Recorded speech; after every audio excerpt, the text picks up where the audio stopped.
Ito guys, meron tayo ditong gaming keyboard, Logitech G110 ang model niya. Gaming keyboard siya guys. Yan, umiilaw yan, kulay blue. Ang problema nito, marami siyang case na hindi napipindot, hindi nagpa-function yung mga ibang case dito.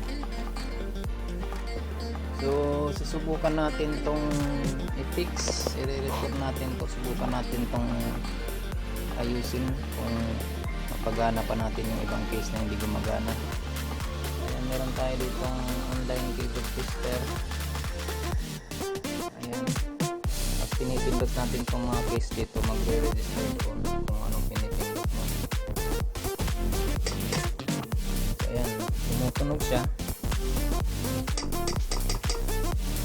Pinipindot mo dito, ayan, magana F1, magana F2,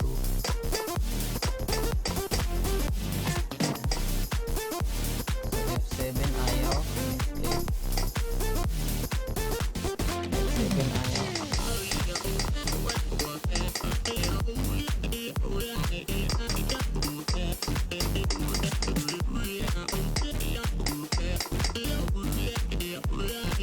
ay 8 ayaw,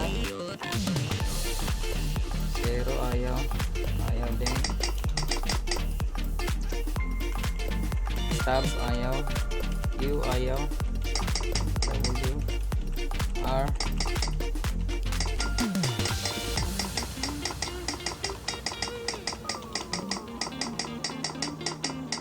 pindutin na natin lahat para malaman natin kung alin dito yung hindi gumagana.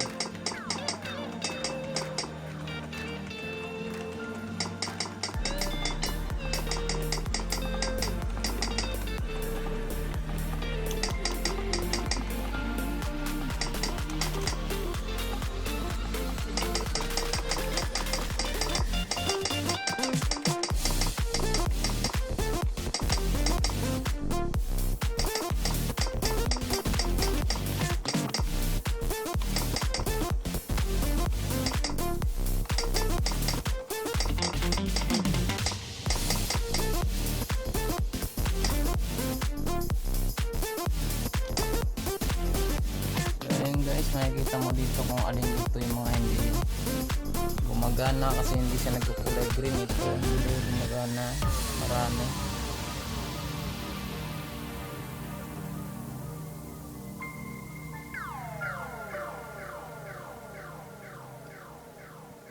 Ayan, so napakadami niyang case na hindi gumagana. Subukan nating i-repair to, bubuksan natin, titingnan natin yung mga trackpad niya kung meron siyang mga putol na connection. So ayan guys, ito yung mga trackpad niya.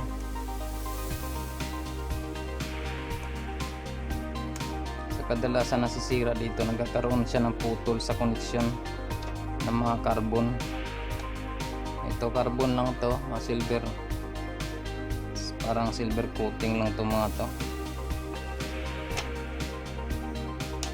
Sa katagalan kasi dyan napuputol yan, kakaroon ng ano, lalo na pag nag-moist, magkakaroon ng ano dyan, masisira yung connection nya.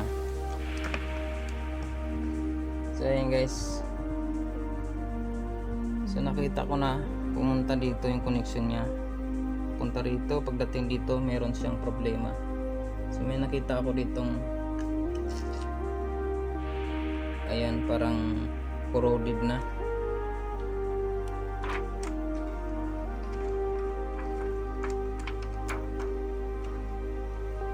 So ayan guys, so ayan, kung makikita mo yan, parang meron na siyang putol dyan, karoon na siya ng ibang kulay. Ito, dito meron na siyang may dumi or siguro loose contact na yan dyan, putol na. So ayan guys, may dudugtong natin yan, meron tayong pang dugtong nito. Ayan,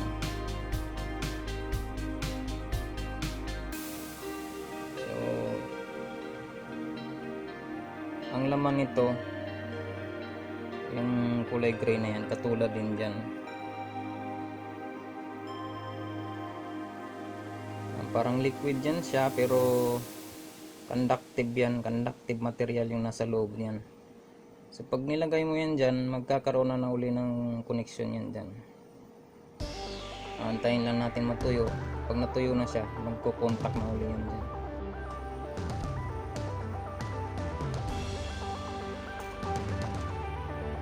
Ayan guys, gagamit tayo ng tester para malaman natin kung putol ba talaga yan dyan. Lalagay natin sa continuity check. So ito yung parte dito na parang meron na siyang corroded na. So dapat meron siyang continuity dyan. Dapat ayan, tumutunog. Dapat magtutuloy-tuloy yung tumutunog siya. Dapat tutunog din yan papunta rito sa kabila. So wala. So putol tong part na to dito. Wala. Itong sa taas meron. So itong isa lang talaga putol. Ayan guys, putol siya. Idudugtong natin yan. So lalagyan na natin yan ng conductive material, conductive paste.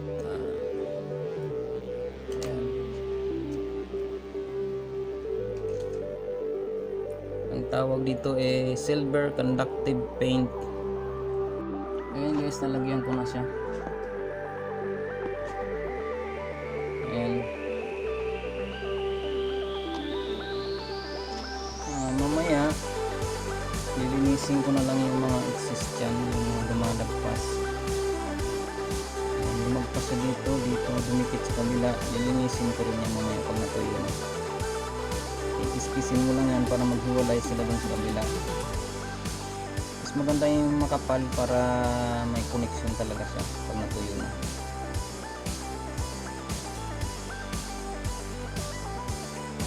Ayun na guys, nalagyan na natin siya ng silver paste, silver paint.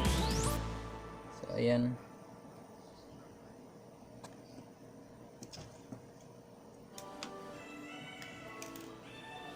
Ayan, nalagyan na natin siya dito. So ayan. Kinapalan ko na para sure. Ayan. Itong isa lang naman itong isang line ang may putol eh. Kasi pag naglagay ka, hindi naman perfect talaga na hindi siya kakalat. Pag kumalat, tapos pag natuyo na siya, saka mo kiskisin lang yung dyan para maghiwalay sila. Kaya kiniskis ko na yan, nilagyan ko na siya ng bakante sa gilid-gilid para hindi sila magdikit lang. 4 na linya yan dyan. Ayan, may continuity na yan siya. Tapos meron din tayo dito kabila. Ayan doon.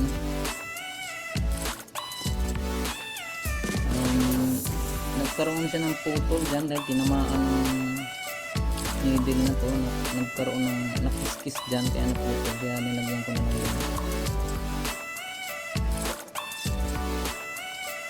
So ayan, tisisterin natin yung continuity niya. Dapat tutunog yan. Ayan, tumutunog siya.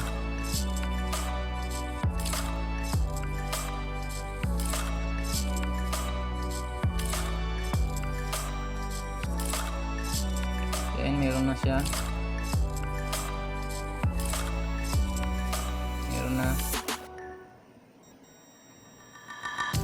Ayan, may continuity na siya.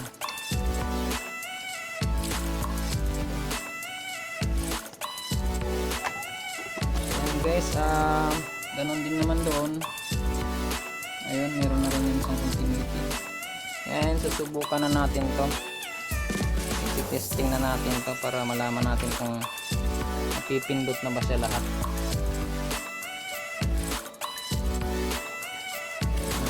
subukan na natin.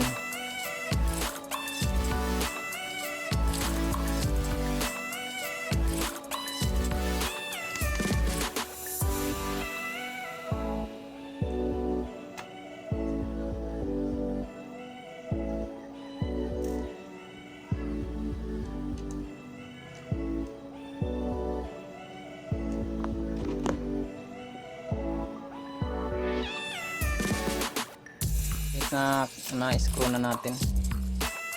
Subukan na natin tong isaksak at meron naman na tayo doon ng uling keyboard twister. Then umilaw na siya.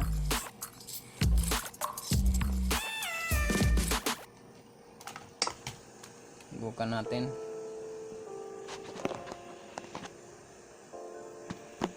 Reset muna natin yan.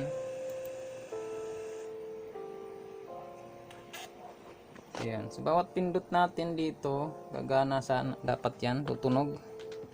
Isa natin dito.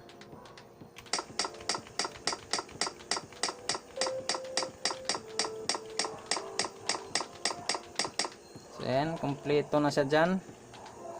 Nung una nating dito yata F7 yata hindi gumagana.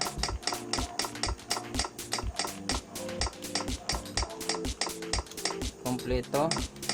Ayan, gumagana na yung tab at saka Q. Nung una hindi. Ayan, gumana na siya. Gumana.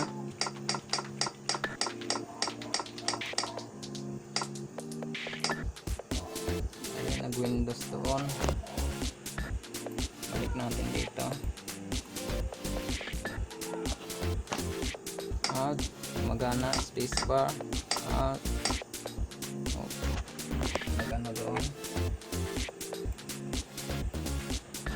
gumagana,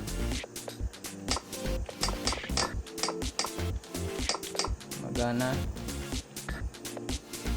dito hindi siya tumutunog pero nagpiprint. Ayan, gumagana yung print screen, scroll, ayan, gumagana.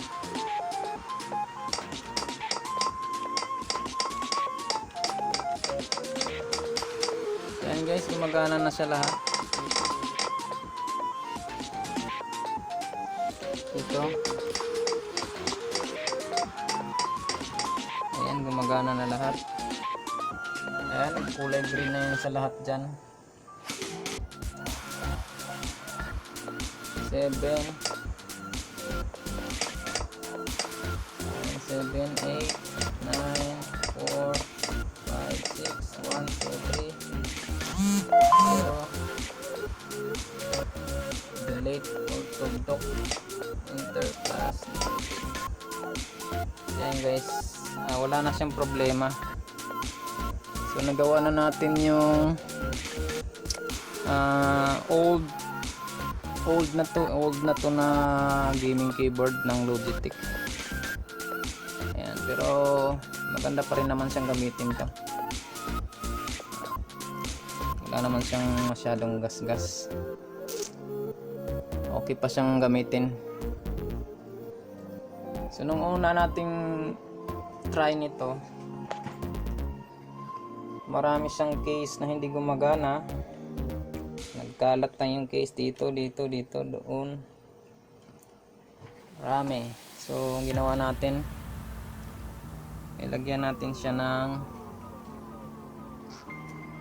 ito. Ayan, silver paint,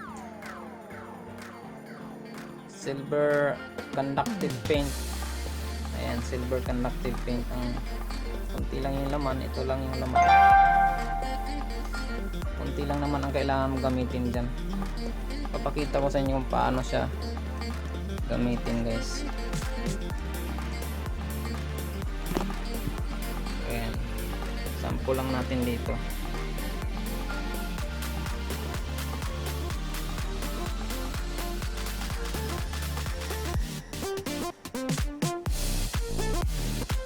Ayan, ganyan. Ayan. Ayan, pag natuyo na yan siya. Ayun guys, pag natuyo na yan, magiging conductive na yan siya. Pag basa pa kasi, hindi pa.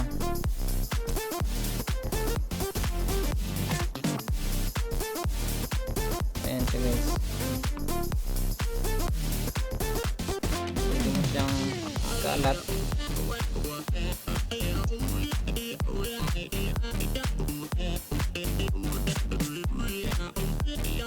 Susundan mo lang yung trackpad niya ilalim, yung mga yan.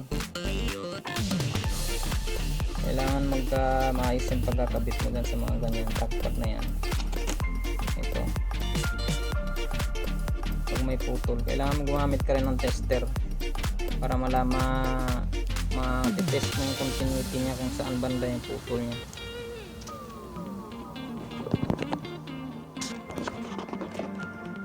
Ayun guys, nagawa na natin yung gaming keyboard. Thumbs up na tayo dito. Subscribe guys.